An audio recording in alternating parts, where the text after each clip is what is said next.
নমস্কার বন্ধুরা, আপনারা দেখতে পাচ্ছেন আমার কাছে কোয়েশ্চেন পেপার। এই কোয়েশ্চেন পেপারটি হচ্ছে আমাদের ঝাড়খণ্ড টেটের।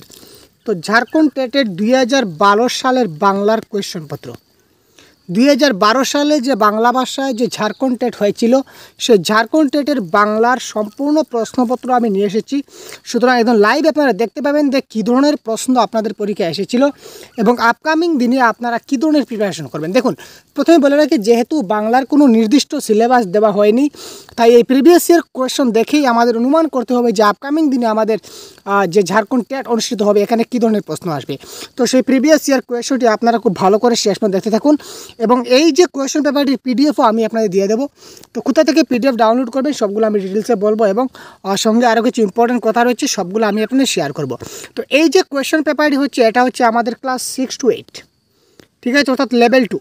তো লেভেল 2 এর যে আপনাদের প্রশ্ন হয়েছিল, সে লেভেল 2 এর প্রশ্নপত্র এবার আমি ডিসকাশন করছি। পরবর্তী ক্লাসে আপনি লেভেল 1 অর্থাৎ 1 to 5 এর প্রশ্নপত্র আপনি পেয়ে যাবেন, ঠিক আছে। তো লেভেল 2তে আমাদের কী কী প্রশ্ন এসেছিলো আগে সেগুলো আমরা দেখে নিই, তারপর আমরা অন্যান্য ডিসকাশনে আমরা যাব, ঠিক আছে। দেখতে পাচ্ছেন, তো এটা হচ্ছে সম্পূর্ণ কোয়েশ্চন পেপার। তো দেখুন, কোয়েশ্চন পেপার একটু ব্লাঙ্ক রয়েছে, সুতরাং সেটা আমি সম্পূর্ণ আপনাদেরকে পরে আমি আপনাদেরকে যতটুকু সম্ভব বুঝিয়ে দেওয়ার চেষ্টা করব। তো প্রথম প্রশ্ন 121 নম্বর প্রশ্ন ছিল, সুন্দরবনে বাঘ আছে। কোয়েশ্চন পেপারটা একটু মানে ব্লার রয়েছে, কারণ সেটা অনেক পুরাতন প্রিভিয়াস ইয়ার কোয়েশ্চন, অনেক কোয়েশ্চেন আমরা সেটা পেয়েছি। তো দেখুন, সুন্দরবনে বাঘ আছে নিম্নরেখ পদটি কোন পদ? ক্রিয়াপদ, বিশেষ্য পদ, নাকি সর্বনাম পদ, নাকি বিশেষণ পদ? সুন্দরবন, এখানে সুন্দরবন বলতে একটা নাম বোঝাচ্ছে, পার্টিকুলার একটা নাম। তো নাম বলতে আমরা বুঝি নাউন, সুতরাং এটা হবে আমাদের কারেক্ট আনসার, বিশেষ্য পদ। আমাদের এই বসুন্ধরা আমাদের প্রিয় ভূমি। আপনারা একটা কাজ করুন ভাই, কপিতে আপনারা এই ক্লাসটা যারা শুরু হয়েছে, আপনারা ভিডিওটা পজ করে আপনারা একটা পেন এবং পেপার নিয়ে বসে যান, কারণ কোন কোন টপিক থেকে প্রশ্ন আসছে এই টপিকগুলো আপনারা লিখে যান। তাহলে এই টপিক থেকে যদি আপনি পরবর্তী সময় স্টাডি করেন তাহলে 100% আপনার উপকার হবে। এবং সেই টপিক ওয়াইজ সবগুলি সবগুলি সিকোয়েন্স আমাদের কাছে সিরিয়ালি রয়েছে। কোথায় রয়েছে, কী করে পাবেন, পুরো ডিটেলস বলবো। আমাদের এই বসুন্ধরা আমাদের প্রিয় ভূমি, এখানে যে নিম্নরেখ পদটি অর্থাৎ আমাদের নিচে কিন্তু আন্ডারলাইন আছে, আমরা দেখতে পাচ্ছি না সেই পিডিএফটা আমাদের ব্লার হওয়ার কারণে। তো সে আমাদের এই বসুন্ধরা আমাদের প্রিয় ভূমি, আমাদের সেটা কোন পদ? বিশেষ্য, বিশেষণ, সর্বনাম না ক্রিয়াপদ? তো আমাদের শব্দটা হচ্ছে এটা কি সর্বনাম পদ, অর্থাৎ কি নামের পরিবর্তে ব্যবহার করা হয়, অর্থাৎ কয়েকজনের পরিবর্তে আমরা একসঙ্গে আমাদের ব্যবহার করি। তো নামের পরিবর্তে যে জিনিসটা ব্যবহার হয়, যে শব্দটা ব্যবহার হয়, তাকে আমরা সর্বনাম পদ বলে থাকি, ঠিক আছে ভাই। তো দেখি পরবর্তী কোয়েশ্চন আমাদের কাছে কোনটা রয়েছে দেখি। মেঘেরা দল ভেদে যায় কোন দেশে? মেঘেরা অর্থাৎ একটি মেঘ নয়, অনেকগুলা মেঘ। তো এখানে হচ্ছে কি একবচন, দ্বিবচন, বহুবচন, নাকি কোনোটি নয়? তো মেঘেরা যেহেতু বলছে, এখানে মেঘেরা যেহেতু বলছে, সুতরাং এখানে মেঘেরা বলতে অনেকগুলা মেঘের কথা বলা হচ্ছে, সুতরাং এটা হচ্ছে কি বহুবচন, ঠিক আছে ভাই, এটা হচ্ছে বহুবচন। নেক্সট আমরা দেখি আমাদের কোয়েশ্চেন পেপারে কি রয়েছে, প্রশ্নটা দেখি। এই দেখুন, পরবর্তী প্রশ্ন আমাদের কোথায় রয়েছে ভাই? পরবর্তী প্রশ্ন রয়েছে আমাদের, আমরা একটু দেখে নেব।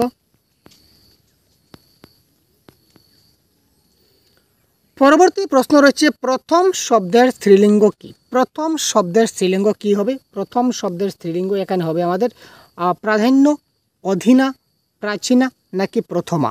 তো এই ক্ষেত্রে প্রথম শব্দের স্ত্রীলিঙ্গ আমাদের হবে কি প্রথমা ইজ দ্য রাইট আনসার, ঠিক আছে। তারপর দেখুন, সে তার জেঠার বিষয় নেবে না। সে তার জেঠার বিষয় নেবে না, এখানে যে সেটা কোন কারক? কর্তৃকারক, কর্মকারক, অপাদানকারক, নাকি করণকারক? সে তার জেঠার বিষয় নেবে না, সেটা সে যে শব্দটা, এই শব্দটা বা পদটা, সেটা কোন কারক? অর্থাৎ কে জেঠার বিষয় নেবে না, আমরা কে দিয়ে প্রশ্ন করছি। তো কে নেবে না, সে নেবে না। তো কে দিয়ে আমরা প্রশ্ন করে যে উত্তর পাই সেটাকে আমরা কি বলে থাকি? কর্তৃকারক বলে থাকি। তারপর দেখি হিমালয়। দেখুন, আমি আগেই বলেছিলাম, প্রিভিয়াস ক্লাসে আমি বারবার আপনাদের একই কথা বলেছি। তো ঝাড়খণ্ডের 2012 এবং 2016 প্রিভিয়াস এর কোয়েশ্চেনপত্র আমাদের হাতে রয়েছে। তো 12 প্রশ্ন আজকে আমি আপনাদের দেখাচ্ছি, 16 প্রশ্ন ভেরি সুন আপনারা দেখতে পাবেন। সুতরাং চ্যানেলটা এখনই সাবস্ক্রাইব করে থাকুন যদি নতুন হয়ে থাকেন। তো দেখুন, আমরা যে প্রিভিয়াস এর কোয়েশ্চনগুলো দেখেছিলাম, প্রিভিয়াস এর কোয়েশ্চনে আমরা দেখেছি যে বাংলা ব্যাকরণ থেকে একটা ভালো নম্বর কিন্তু আমাদের এসেছে। এখানে দেখতে পাবেন লাইভ আমরা দেখাচ্ছি যে কতটা প্রশ্ন বাংলা ব্যাকরণ থেকে এসেছে এবং কোন কোন টপিক থেকে এসেছে। সুতরাং বাংলা ব্যাকরণ ভালো করে প্র্যাকটিস করুন। তো আমাদের কাছে একটা গাইডবুক রয়েছে বাংলা ব্যাকরণের, অর্থাৎ আপনি সম্পূর্ণ কোয়েশ্চন পেপার দেখে নিন, তারপর আপনাকে বলবো যে আপনি কোথা থেকে ডাউনলোড করবেন। ভিডিও ডেসক্রিপশনে ক্লিক করে একটা লিঙ্ক পাবেন, ওখান থেকে আপনি যদি ডাউনলোড করে নেন বাংলা ব্যাকরণের বুক ঝাড়খণ্ড টেটের জন্য, সম্পূর্ণ একদম পুরো ডিটেলস এক্সপ্লেন দেওয়া আছে, একদম কনসেপ্ট সহ 650 650+ MCQ সহ বাংলা ব্যাকরণের গাইডবুক একটা প্রোভাইড করেছি আমরা আপনার জন্য ঝাড়খণ্ড টেটের জন্য। তো এই বইটা যদি আপনারা সম্পূর্ণটা পড়ে নিতে পারেন, বেশি পেজ নেই, কয়েকটি পেজ আছে, সম্পূর্ণ সিলেবাস ভিত্তিক, একদম যে জিনিস আপনাদের জানতেই হয় সেই জিনিসগুলো আমরা জানিয়ে সেই বইয়ে আমরা সবগুলো পয়েন্ট ওয়াইজ নোট করেছি, সঙ্গে 650+ MCQ। এই সম্পূর্ণ বইটা যদি আপনি একবার উপর থেকে নিচ পর্যন্ত একবার রিভিশন দিয়ে নিতে পারেন, তাহলে বাংলা ব্যাকরণ থেকে আপনার যে কোনো প্রশ্ন আসুক না কেন আপনি 100% কনফার্ম আপনি ঝাড়খণ্ড টেটে বাংলা ব্যাকরণ থেকে একটা ভালো নম্বর আপনি ক্র্যাক করতে পারবেন। তো ঝাড়খণ্ড টেটে আর কী প্রশ্ন এসেছিল সেগুলো আমরা একবার ঝলক করে দেখে নেই। তো দেখুন, এখানে এসে ছন্দি বিচ্ছেদ, হিমালয় শব্দের সন্ধি বিচ্ছেদ আমরা সবাই জানি হিম প্লাস আলয়, হিম যুগ আলয় হবে হিমালয় সন্ধি বিচ্ছেদ আমরা দেখতে পাচ্ছি। তারপর দেখি আমাদের কি রয়েছে, তারপর আমরা যদি একটু কোয়েশ্চেন পেপারটিকে যদি স্ক্রল করি তাহলে পরবর্তী কোয়েশ্চেন আমরা দেখতে পাবো। এই দেখুন, এখানে দেখুন আবিযোগকারের সন্ধি বিচ্ছেদ কী হবে? আবিযোগকার হবে আবিষ্কারের অনেক স্পেলিং এখানে ছিল আমরা দেখতে পাচ্ছি না। তো মদিনার সয়কয় যেটাতে ছিল এটা হবে আমাদের কারেক্ট আনসার, যেটা ছিল আমাদের অপশন নম্বর সিতে আবিষ্কার। তো গায়িকা শব্দের পুলিঙ্গ কী হবে? গায়িকা শব্দের পুলিঙ্গ হবে আমাদের কি এখানে গায়ক। গায়িকা শব্দের পুলিঙ্গ আমাদের হবে গায়ক। আমরা দেখতে পাচ্ছি না, স্ক্রিনের সমস্যা হচ্ছে, তো আমরা সবগুলা বলে আপনাদের দিচ্ছি, প্রত্যেকটা খুব ভালো করে মনোযোগ সহকারে শুনতে থাকুন এবং পয়েন্টগুলো আপনারা নোট ডাউন করতে থাকুন কোন কোন টপিক থেকে প্রশ্ন আসছে, ঠিক আছে ভাই। তারপর দেখুন, সবুজ ঘাসে মাঠ ছেয়ে গেছে, এখানে করণ কারক কোনটি? আমরা একটু আরও ডিটেলসে আমরা দেখি। এখানে দেখুন, সবুজ ঘাসে মাঠ ছেয়ে গেছে, তো সবুজ ঘাসে মাঠ ছেয়ে গেছে, এখানে করণ কারক কোনটি? করণ কারক মানে কি, যে কিসের দ্বারা কাজটা হচ্ছে, কিসের দ্বারা? এখানে মাঠ ছেয়ে গেছে, তো কিসের দ্বারা? ঘাসের দ্বারা। সুতরাং এখানে কারেক্ট আনসার হবে ঘাস। এখানে অপশন বা বিতে আমাদের ঘাস ছিল, সুতরাং সেই ঘাসের দ্বারা আমাদের কি হয়েছিল? সম্পূর্ণ মাঠটা সম্পূর্ণ যে ছেয়ে গেছে, সুতরাং সম্পূর্ণ মাঠটা, সুতরাং কারেক্ট আনসার এখানে হবে ঘাসের দ্বারা। ঠিক আছে, নেক্সট আমরা দেখি, মিষ্টি আমরা খেয়ে ফেলেছি। তো মিষ্টি আমরা খেয়ে ফেলেছি, এই যে ফেলেছি পদটা কোন কাল? আমরা কি করেছি? খেয়ে ফেলেছি, মানে আমরা খেয়ে শেষ করে দিয়েছি, তো কাজটা শেষ হয়ে গেছে। তো কাজটা শেষ হয়ে গেছে মানে কোন কাল ভাই? যেহেতু কাজটা শেষ হয়ে গেছে সুতরাং অতীতকাল। ঠিক আছে, আমরা যে বাংলা গ্রামারের বইটা বানিয়েছি এখানে কারকও পাবেন, কালও পাবেন, সন্ধি পাবেন, সমাস পাবেন, পুরো ডিটেলস এলাবোরেট এখানে পুরো ডিটেলস দেওয়া আছে। একটা টপিকও আপনাদের এখান থেকে বাদ যায়নি, সবগুলো টপিক ওয়াইজ আমরা এখানে সেই পিডিএফটা তৈরি করেছি, যে বইটা আমরা তৈরি করেছি সেখানে আপনারা সবগুলো জিনিস খুব ভালো করে আপনারা এখান থেকে আপনারা ডাউনলোড করে পড়ে নিতে পারবেন। তো নেক্সট যেটা কোয়েশ্চেন পেপারে আমাদের কী ছিল আমরা দেখে নিই। পরবর্তী প্রশ্ন কী বলেছে এখানে দেখুন, কোনটি বর্তমান কালের উদাহরণ? নিচের কোনটা বর্তমান কালের উদাহরণ? করছিলাম, করেছিলাম, করব, করছি, এখানে কোনটা বর্তমান কাল হবে? আবার দেখুন, করছিলাম, করেছিলাম, করব, করছি, তো কারেক্ট আনসার এখানে হবে করছি। বর্তমান কালে উদাহরণ হবে কোনটা? করছি, এটা হবে কি বর্তমান কালের উদাহরণ। তুমি অধম তাই বলিয়া আমি ড্যাশ হইব না কেন? এখানে উপযুক্ত বিপরীত শব্দ প্রয়োগ করে শূন্যস্থানপূর্ণ প্রয়োগ করতে হবে। তো তুমি অধম তাই বলিয়া আমি উত্তম হইব না কেন? অর্থাৎ অধমের বিপরীত শব্দ কী হবে? এখানে উত্তম ইজ দ্য রাইট আনসার। ঠিক আছে, আপনারা যদি চান তে পরবর্তী ক্লাসে আমরা সেই কোয়েশ্চেন পেপার আজকে আমরা লাইভ দেখালাম, পরবর্তী সময়ে আমরা সেগুলো টাইপ করে আবার সুন্দর করে যেভাবে পরিষ্কারভাবে লেখা বোঝা যায় এইভাবে যদি আপনারা চান তাহলে সবগুলা প্রশ্ন আমি আরেকটি ক্লাসে আমি ডিসকাস করে দেব। যদি প্রয়োজন হয় অবশ্যই কমেন্ট বক্সে জানাতে ভুলবেন না।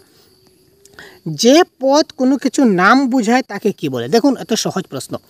যে পদ কোনো কিছু নাম বোঝায় তাকে কি বলে? আমরা আগে জানি যে নাম যদি বোঝায় তাহলে কী হবে? নাউন হবে, আর নাউন মানে কি? বিশেষ্য।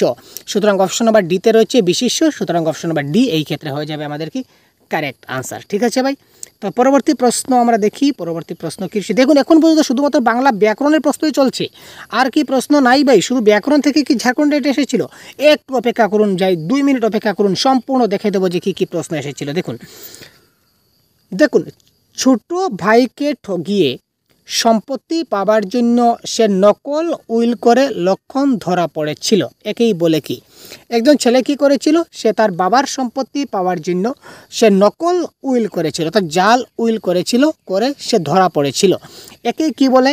চুরের উপর বাটপারি, তারপর পেটে গেলে ফিটে শয়, অতি চালাকের গড়ায় দড়ি, নাকি নাচ না জানে আঙ্গন তেড়া, নাচতে না জানলে উঠোন বেকা। তো এই ক্ষেত্রে কারেক্ট আনসার কী হবে? অতি চালাকের গলায় দড়ি। সে কী করেছিল? তার বাবার সম্পত্তি পাওয়ার জন্য সে কী করেছিল? নকল উইল করেছিল বা জাল উইল করেছিল, করে সে ধরা পড়েছে। সুতরাং এখানে কারেক্ট আনসার কী হবে? অতি চালাকের গলায় দড়ি ইজ দ্য রাইট আনসার। ঠিক আছে। অনুপ যে অসৎ সঙ্গে মিশেছে, এখানে কে বলেছে দেখুন, অনুপ যে অসৎ সঙ্গে মিশেছে একথা শুনে তার দাদা যেন আকাশ থেকে পড়ে গেল। আকাশ থেকে পড়ে গেল মানে কি? হঠাৎ হতবাক হয়ে পড়লো বা অকস্মাৎ সেটা শুনতো। তার মানে কারেক্ট আনসার এখানে কী হলো? হুশ হওয়া। তার ভাইয়ের হঠাৎ হুশ এলো যে আমার ভাই তো অসৎ সঙ্গে মিশে গেছে। সে আকাশ থেকে ভেঙে পড়লো, আমরা বলতে পারি আকাশ থেকে ভেঙে পড়া মানে অকস্মাৎ কোনো কিছু শোনা। তো সেটা অ্যাকুরেট কারেক্ট আনসার এখানে হবে কি? According to option correct answer হবে কি এখানে? হুশ হওয়া। নেক্সট আমরা পরবর্তী প্রশ্ন দেখি। আমাদের পরবর্তী প্রশ্ন কি দিয়েছে ভাই?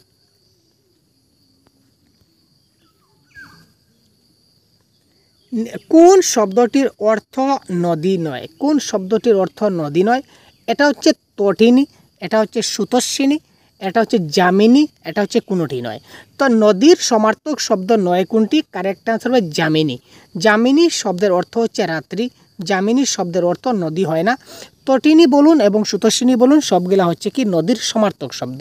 এবং যামিনী নদীর সমার্থক শব্দ নয়, যামিনী হচ্ছে রাত্রির সমার্থক শব্দ। তো কারেক্ট আনসার এখানে হয়ে যাবে যামিনী। প্রশ্নে বলেছে কোন শব্দটির অর্থ নদী নয়। তো এখানে যামিনী শব্দটির অর্থ নদী নয়, এটা হবে কি এই ক্ষেত্রে? Correct answer. ঠিক আছে।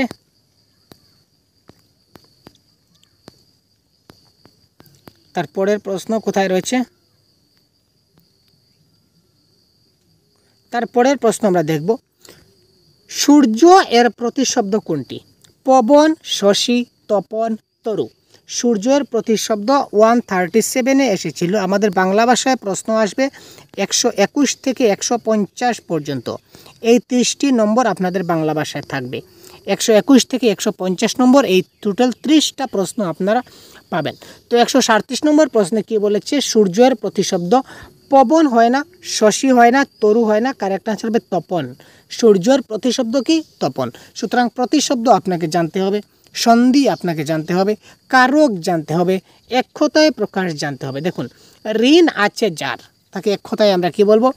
ঋণী বলবো, নাকি ধনী বলবো, নাকি গুণী বলবো, নাকি মানি বলবো?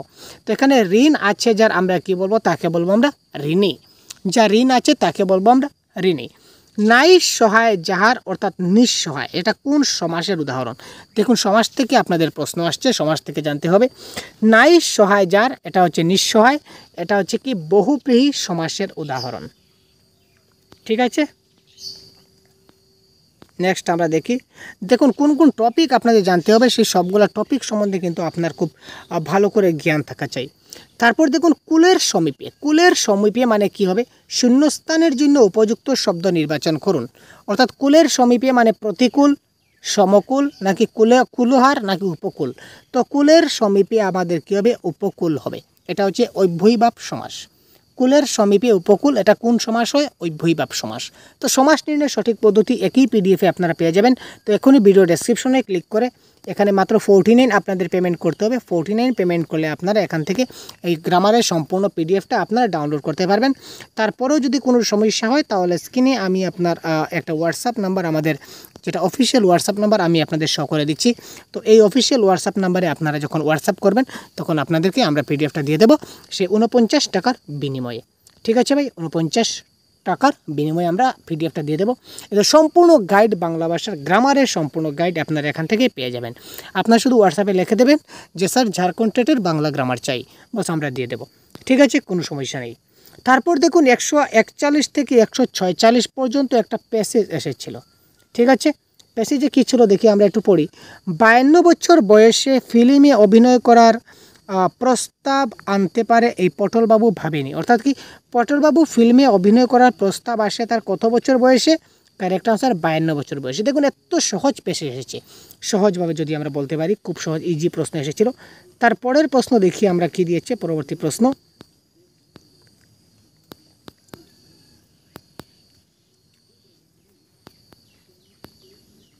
সেকেন্ড প্রশ্ন কোথায় রয়েছে, পটলবাবু যেটা ফিল্মে তিনি যে গিয়েছিলেন তার ফিল্মের প্রশ্নটা আমরা একটু দেখলাম। তার ফিল্মে তিনি 52 বছরে তিনি গিয়েছিলেন। তো তার পরবর্তী প্রশ্ন যদি আমরা দেখি, বাজার করতে গিয়ে পটলবাবু খালিকা কিনেছিলেন কোন জিনিসের বদলে। তো এটা কারেক্ট আনসার। আমরা যদি একটু প্যাসেজে যাই, তো প্যাসেজে গেলে আমরা এখানে দেখতে পাবো যে তিনি কি কিনেছিলেন। এখানে আমরা একটু দেখে নেই, তিনি ধানি লঙ্কা কিনেছিলেন কার বদলে, কালো জিরার বদলে। দেখুন একটু ঝাপসা হচ্ছে যার কারণে পড়তে অসুবিধা হচ্ছে, যাই হোক। তো সে কালো জিরার পরিবর্তে তিনি ধানি লঙ্কা কিনেছিলেন। তো এখানে কারেক্ট আনসার আমাদের কি হয়ে যাবে, এখানে হয়ে যাবে আমাদের কালো জিরা ইজ দ্য রাইট আনসার। 52 বছরে পটলবাবু কোথায় অভিনয়ের প্রস্তাব আসে, এটা হচ্ছে ফিল্মে, আমরা যেটা প্যাসেজে দেখতে পেয়েছি। পুজো পার্বণ পাড়ার ক্লাবে পটলবাবু অভিনয় করতেন, নিয়মিত করতেন। এখানে ডাইরেক্ট প্যাসেজে লেখা আছে আর ঝাপসা আছে তাই আপনার দেখাচ্ছি না। তিনি নিয়মিত সেখানে কি করতেন, অভিনয় করতেন। ঠিক আছে, তার পরবর্তী প্রশ্ন,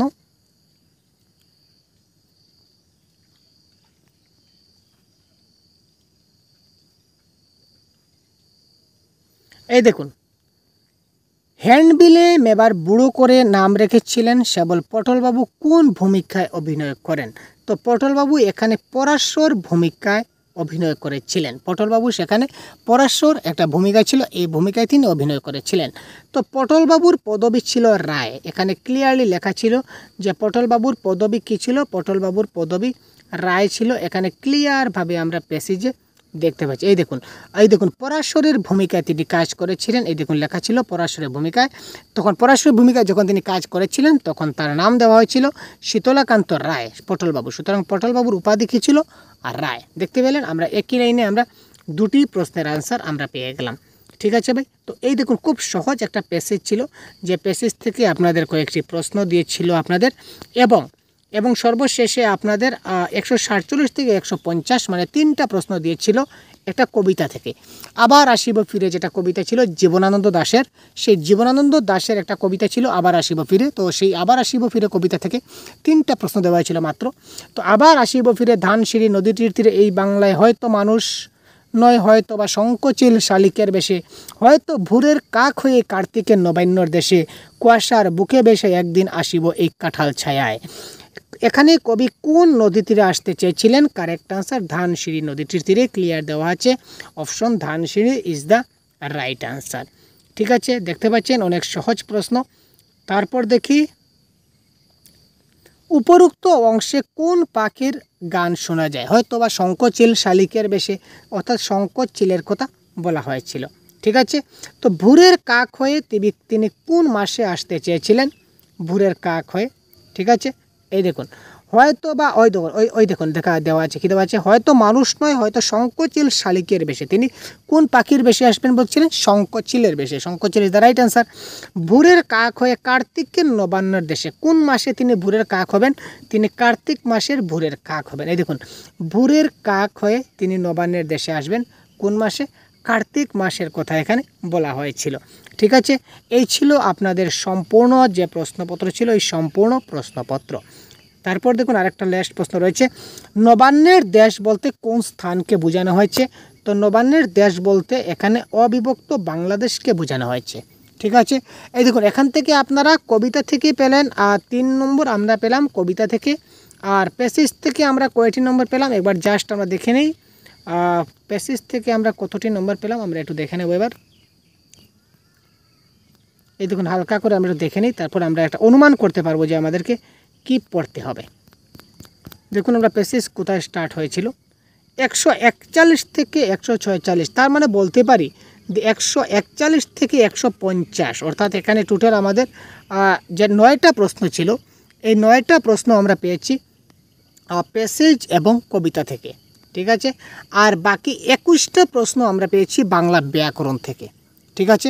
বাকি 21টা প্রশ্ন পেয়েছি আমরা ব্যাকরণ থেকে। তো এই হিসাবে যদি আমাদের এইবারের যদি ঝাড়খণ্ড টেটে যদি এই সিলেবাস যদি ফলো করে, যেহেতু কোনো অফিসিয়াল পার্টিকুলার বাংলা ভাষার জন্য কোনো সিলেবাস প্রকাশ করা হয়নি যে কোন টপিক থেকে আসবে, যদি আমরা এই হিসাব ফলো করি তাহলে এই বাংলা ব্যাকরণ আমি যে বইটা বানিয়েছি সেটা আপনার জন্য সেই 21 নম্বরের 100% আপনারা এই বই থেকে পাবেন। 21-22 আপনারা এই একই বই থেকে আপনারা মাত্র একটি বই পড়ে আপনারা 21-22 আপনারা পাবেন, সেটা 100% কনফার্ম। বইটার রিভিউ আপনারা আমাদের ইউটিউব চ্যানেলে গিয়ে দেখে নেবেন। বইটিতে কী কী দেওয়া হচ্ছে আমরা সবগুলো ডিটেলস আমরা আলোচনা করেছি। যদি প্রয়োজন মনে করেন তাহলে ভিডিও ডেসক্রিপশনে দেওয়া হোয়াটসঅ্যাপ গ্রুপ আছে, গ্রুপে জয়েন করলে আমরা এই ক্লাসের সম্পূর্ণ কোয়েশ্চনের পিডিএফ আমরা এখানে দিয়ে দেবো। আপনারা এই কোয়েশ্চনটা আপনারা পিডিএফ আকারে পেয়ে যাবেন আমাদের হোয়াটসঅ্যাপ গ্রুপে, এবং ভিডিও ডেসক্রিপশনে লিঙ্ক থাকবে যেখান থেকে আপনারা এই ব্যাকরণের বইটা আপনারা কিনতে পারবেন। বা এই যে প্যাসেজগুলো দেখতে পাচ্ছেন বা কবিতাগুলো দেখতে পাচ্ছেন, অনেক প্যাসেজ অনেক কবিতা আছে, সেগুলো আপনারা নিয়ে সেগুলো আপনারা প্র্যাকটিস করতে পারেন। ঠিক আছে, ধন্যবাদ। পরবর্তী সময় আমরা পরবর্তী ক্লাস খুব শীঘ্রই আমরা নিয়ে আসবো। তো কোন ধরনের ক্লাস আপনি চাই অবশ্যই কমেন্ট বক্সে খুব তাড়াতাড়ি জানাতে ভুলবেন না। ধন্যবাদ, ভালো থাকবেন, সুস্থ থাকবেন, আমাদের সঙ্গে থাকবেন।